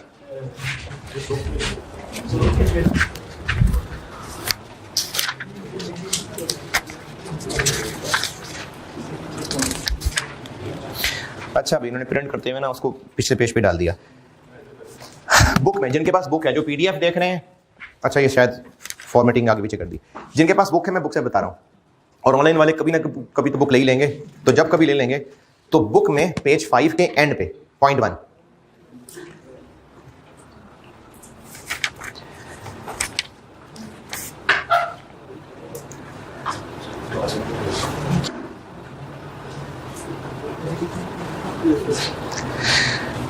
कि कैश जनरेटिंग यूनिट में किस किस को शामिल करना है। ये बहुत सिंपल और स्ट्रेट फॉरवर्ड नहीं है। यानी ऐसा नहीं है कि कोई आईडी कार्ड नंबर देख के मिला के ग्रुप में ले लेंगे। इसके लिए जजमेंट देखनी पड़ेगी। इसलिए स्टूडेंट के ऊपर ये फैसला बहुत कम चांस है कि छोड़ा जाए।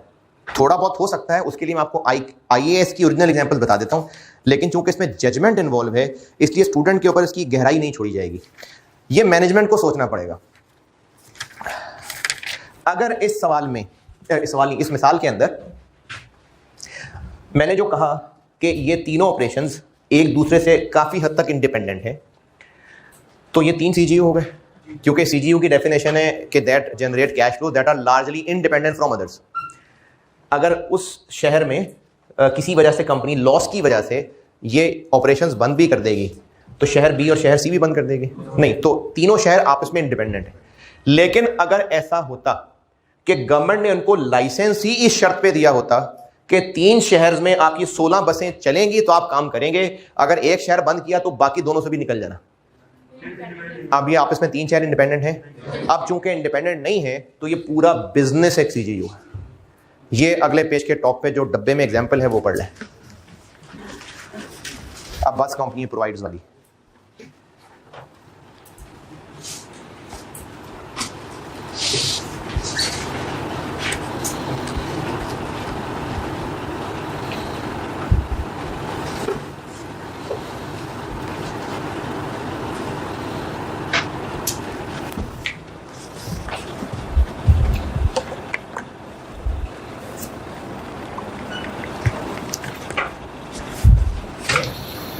जी अगर एक ग्रुप में 2 CGU होते हैं, तो जैसे एक ग्रुप में 2 CGU, जैसे एक वर्कशॉप है, तो अगर ये भी करवा के देंगे, एक शहर में 2 CGU, 40 भी हो सकते हैं, हो सकता है। सर ये तीनों फिर एक ग्रुप में।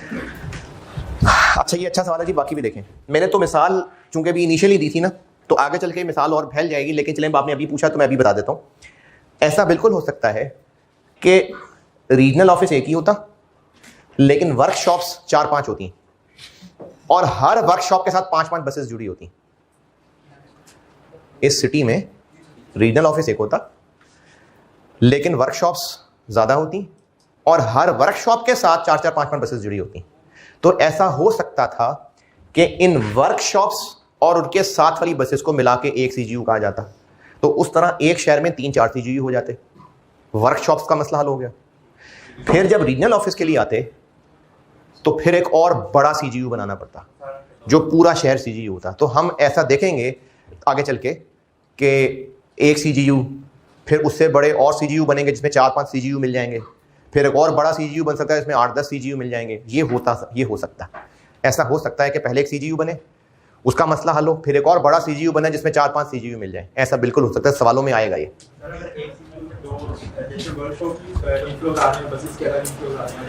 ये जब सवालों में आएंगे ना फिर इसका जवाब आ जाएगा। बस मैं सवालों तक पहुंचा दूं ना, फिर आपको ये इसका जवाब, ये जो आप डिटेल पूछ रहे हैं ना, ये आगे सवालों में आएगी डिटेल। हाँ जी, पेज 6 के टॉप पे मैंने कहा बस वाली एग्जांपल पढ़ लें, वो मैंने यही बताई।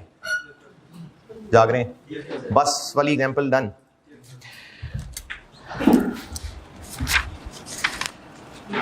पेज 1.2.1 यानी प्रैक्टिस क्वेश्चंस।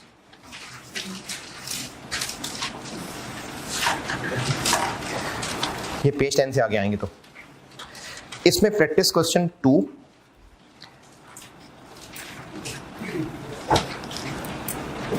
और इसका सिर्फ पार्ट ए पढ़ लें। ये ना आईएएस की ओरिजिनल एग्जांपल्स हैं सीजीयू का कॉन्सेप्ट समझाने के लिए।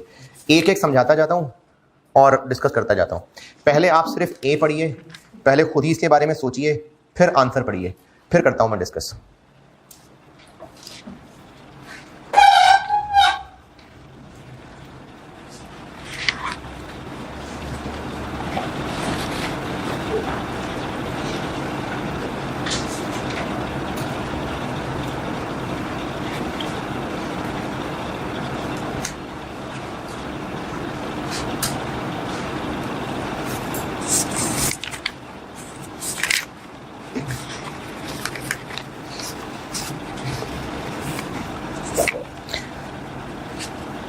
ये 11 क्वेश्चंस के बाद आंसर शुरू हो जाएंगे, तो पार्ट ए का सवाल पढ़ के पहले आंसर पढ़ लीजिए, फिर करता हूँ डिस्कस।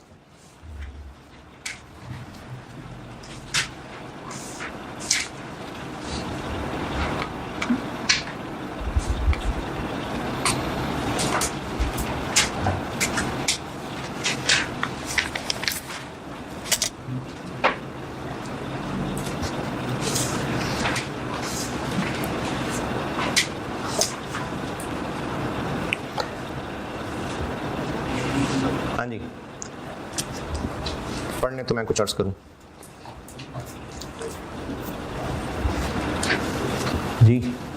अच्छा, ये ना चूंकि एग्जाम क्वेश्चन नहीं है, ये बस आईएएस की एग्जांपल्स हैं, तो इसलिए ज़रूरी नहीं होता कि इसमें पूरा डाटा दिया हो जिसको स्टूडेंट सॉल्व करे। बस एक एग्जांपल समझाई हुई है। जैसे इसमें कहा है कि एक बिजनेस है एम, उसके बहुत सारे स्टोर्स हैं, उनमें से एक स्टोर एक्स है। एम के बहुत सारे स्टोर्स हैं, इस शहर में भी हैं, दूसरे शहरों में भी हैं, और हर स्टोर को जो अलग अलग मैनेज कर रहा है। तो इसका जो स्टोर एक्स है, चूंकि वो बाकी स्टोर्स की तरह एक सेपरेट स्टोर है, तो फिर ये स्टोर एक्स एक सीजीयू होगा, ये इसने बताया। तो सीजीयू का फैसला मैनेजमेंट ने करना है। मैनेजमेंट वो फैसला कैसे करेगी? पेज 6 पे वापस आ जाए।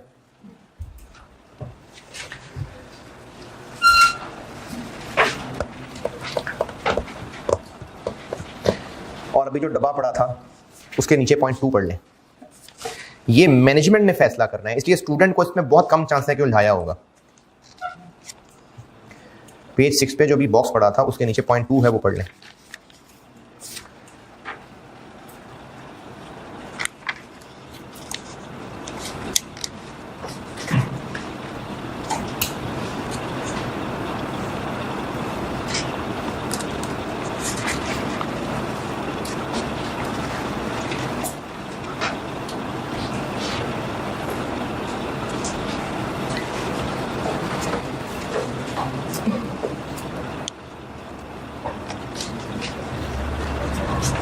हाँ जी, इसका मतलब है कि मैनेजमेंट ने सोचना है कि क्या सीजीयू है और वो क्या बाकियों से वाकई इंडिपेंडेंट है।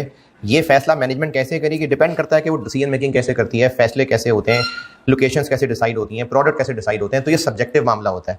क्वेश्चन 2 पे आए वापस और उसका पार्ट एफ पढ़ें। पार्ट एफ,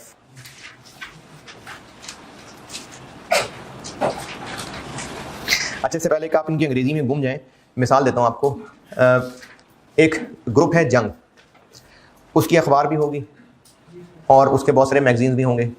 अच्छा, मैगजीन्स भी कोई बचपन से पढ़े हों या कोई कभी इधर उधर घर में देखे हों, हैं, उसके कोई डाइजेस्ट भी होंगे शायद, संडे मैगजीन भी होगा, अखबार जहाँ भी होगा, हो सकता है कोई बच्चों का मैगजीन भी हो सकता है सीए की आवाम के लिए कोई रिसाला निकाल दें, हो सकता है कि वो है कोई डॉक्टर्स के तबके के लिए ख़ास रिसाला निकाल दें। अब है क्या, एक कंपनी है जंग, उनके मुख्तलिफ टाइटल्स से मैगजीन्स चल रहे होंगे। अच्छा, वो जो मैगजीन्स होंगे वो मुख्तलिफ कस्टमर्स को सामने रख के डिज़ाइन किए गए होंगे। अब पढ़िए point F. A publisher owns 150 magazine titles, मतलब अखबार जहां, बच्चों का जंग, जंग डाइजेस्ट, संडे मैगजीन, अखबार, ये मतलब पब्लिक मैगजीन टाइटल्स।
यार पढ़ते भी हैं कि मैं टाइम ज़ाया करता हूँ। क्या पढ़े भला, कौन सा पॉइंट का है पढ़ने का? Question number 2 IS 36, question number 2 का पॉइंट एफ, और इस सवाल को पढ़ने के बाद इसका सोल्यूशन भी पढ़ लें।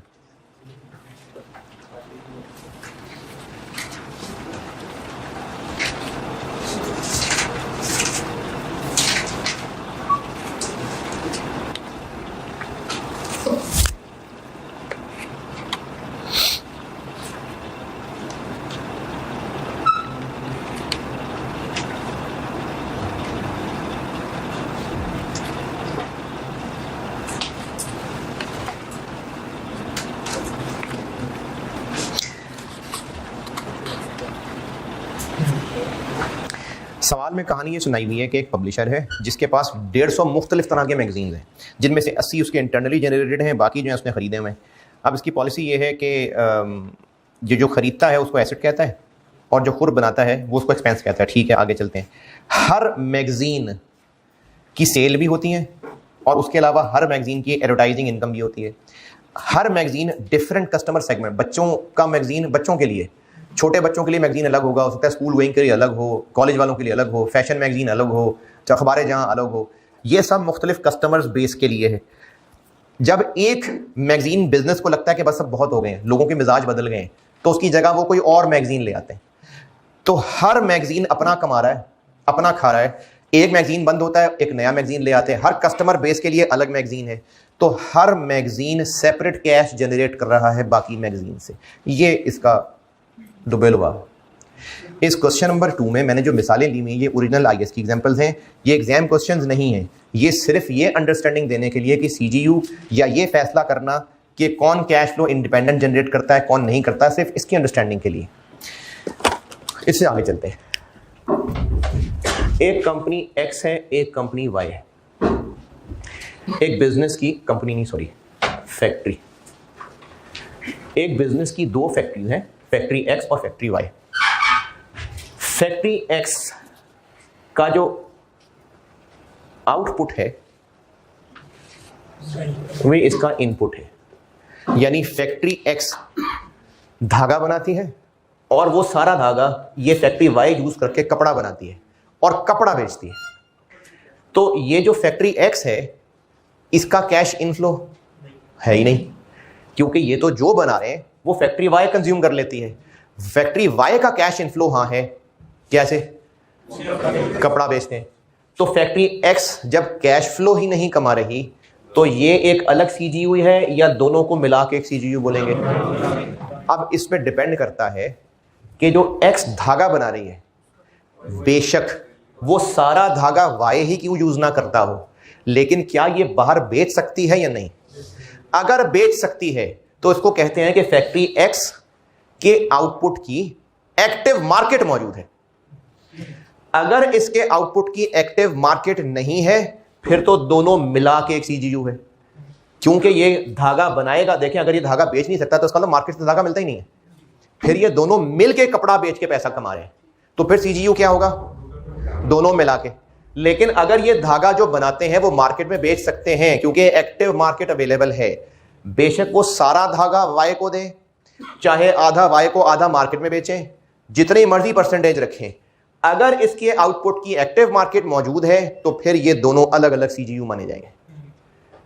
बेशक एक्स कोई धागा मार्केट में ना बेचे, लेकिन बेचना चाहे तो बेच सकते हैं ना, तो इसलिए ये दोनों अलग अलग सीजीयू माने जाएंगे। अच्छा, अब जब इनको अलग सीजीयू मानना है तो एक्स की वैल्यू यूज कैसे निकालेंगे? इसकी तो सेल्स ही नहीं है। नहीं, एक्स सारा धागा बना के, अच्छा ये बात पहले दोबारा सुने, अगर इसके आउटपुट की कोई एक्टिव मार्केट नहीं है, सारा आउटपुट यही करता है, तो फिर सीजीयू क्या हुआ? दोनों मिला के कंबाइन एक सीजीयू है। जाग रहे?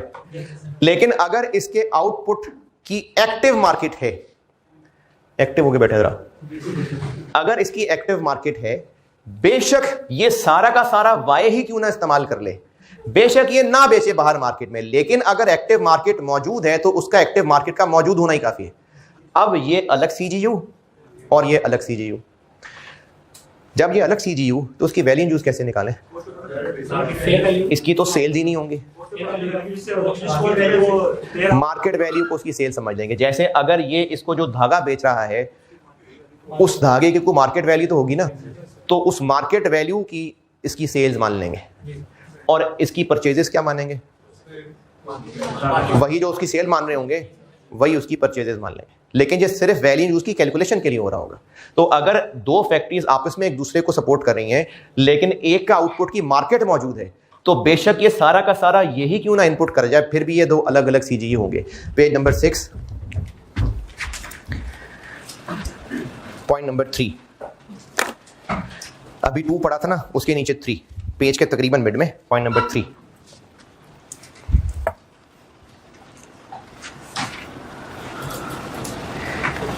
पेज नंबर 6, अभी जो 2 पढ़ा था, अगर किसी ने पढ़ा था तो उसके नीचे पॉइंट नंबर 3।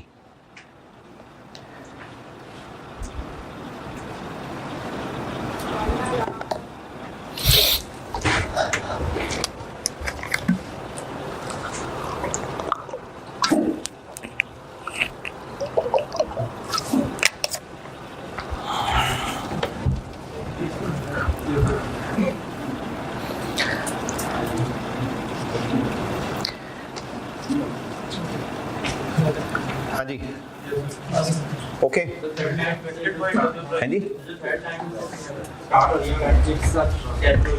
इसकी सेल्स क्या मानेंगे? इसके प्रोडक्ट की मार्केट वैल्यू। फर्स्ट करें ये 1000 यूनिट बना के इसको देता है, तो 1000 यूनिट इंटू जो मार्केट प्राइस है, मार्केट प्राइस 200 रुपए, 1000 यूनिट्स इंटू 200 रुपए, उसको उसकी इनफ्लोज मानेंगे और 1000 यूनिट्स इंटू 200 रुपए को इसकी परचेज मान लेंगे, आउटफ्लो। हो सकता है कि ये इसको बेच के कुछ 30 रुपए चार्ज भी कर लेता हूं, मुफ्त में नहीं हो सकता, आपस में प्राइस चार्ज कर लें, इसको ट्रांसफर प्राइस कहते हैं। वो कह रहे हैं कि जी इसकी आपस में अगर ट्रांसफर प्राइस है ना, आपने उस ट्रांसफर प्राइस को लिफ्ट नहीं करानी, जो मार्केट प्राइस है वो लेनी। ये लिखा हुआ ट्रांसफर प्राइस कहते हैं एक फैक्ट्री दूसरी फैक्ट्री को अपना सामान जितने पे बेचे, तो वो कह रहे हैं मार्केट प्राइस को आप लिफ्ट कराएं, ट्रांसफर प्राइस को लिफ्ट ना कराएं। वो कम भी हो सकती है, ज्यादा भी हो सकती है, जरूरी नहीं कम हो, ज्यादा भी हो सकती है, टैक्सेशन के मसले हो सकते हैं, एक ही बिजनेस अलग अलग चीजें बना सकते हैं टैक्सेशन पॉइंट ऑफ व्यू से। तो ट्रांसफर प्राइस को रहने दें, मार्केट प्राइस यूज करें, ये इसमें लिखा हुआ। अच्छा, अब आपने करना ये है, अभी ना मैं ऑनलाइन वालों के लिए मैंने पहले भी कहा था कि मैंने क्लास को तोड़ा करूंगा, तो ये बात चूंकि एक जैसी चल रही थी इसलिए मैंने इस क्लास को लंबा कर लिया, दूसरी बस घंटे से पहले खत्म कर देता हूँ।